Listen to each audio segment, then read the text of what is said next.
I work with individuals who are usually in leadership positions. They are always in a position to influence culture and people wherever they are. They might be small groups, they might be large groups, they might be at the top of the organization, they might be somewhere in the middle. But they are in a position to have influence over people and the direction those people are going. And what kind of coaching do you engage in, and how do you work with your company? We engage in coaching to help people become stronger, better leaders, and oftentimes to make the leap from manager to leader. And it's quite a leap, not often recognized for the size of leap that it is. And so oftentimes we'll get asked to coach an individual who has been a brilliant subject matter expert and who has been put first in a managerial position and then progressed to a leadership position with no real appreciation for what's required of them and what the people around them are expecting. Why do companies do this? So you mentioned subject expert.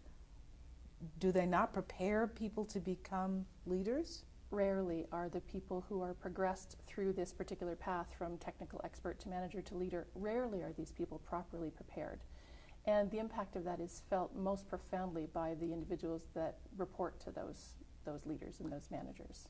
So what happens to someone who gets sent to you to work with, or the team that gets sent to you? What do you do with them? We help them appreciate their strengths. So our beliefs are that people fundamentally want to be happy and good and successful.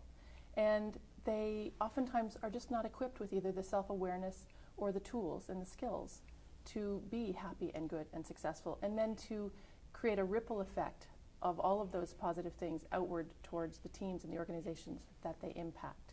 So we help them generate some self-awareness. We use assessment tools and processes to help them get a new sense of themselves and their strengths, and then work with them to integrate that new self-awareness into new behaviors and new skills.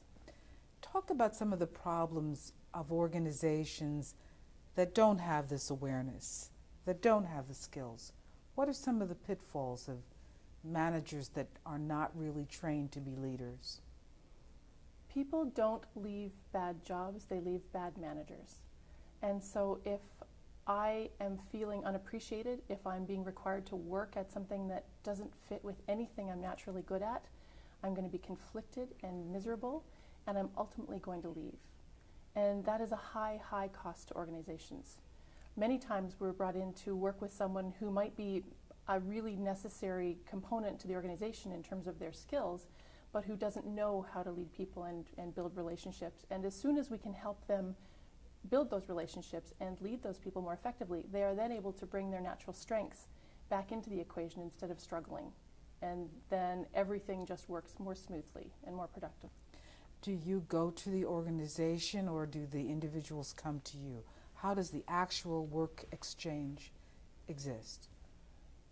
Our clients come to us in the form of a leader saying, I have an individual who needs to be working at a higher level. They need to be moving more quickly towards the next level or the level that we're trying to prepare them for. So it's always a case of optimization. The organization most often has a sense that there's something good here, and they're just not always able to recognize it, and certainly not able to leverage it. Do you work on site, or do they come to your office? Do you work over the telephone? How do you work with an individual or organization? We work with individuals and organizations in the ways that suit them best. We try to be very flexible, although we do like to stretch our clients.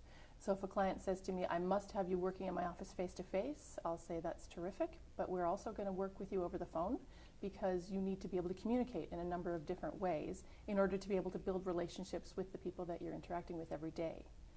Do you run into challenges because you're also working with more and more virtual teams of people? One of the issues with virtual teams is that lack of connection that people feel to the other members of the team, to the leader, and to the higher purpose. And so creating virtual teams that are connected to each other and to that purpose is a tremendous challenge, and something that I think is really underappreciated in organizations. What about the people you work with in your company? How many people do you work with? We have a team of 6 professionals. They are executive coaches, they are assessment professionals, psychologists, we have executive recruiters, and all of these people have depth of business background, they have life experience, and they come from a variety of different functional perspectives. And so we're able to bring a real richness of point of view to every problem. So we work as a team, and we can ask each other for advice, and we work together to brainstorm on the best possible approach to a client problem. So we are absolutely greater than the sum of the parts.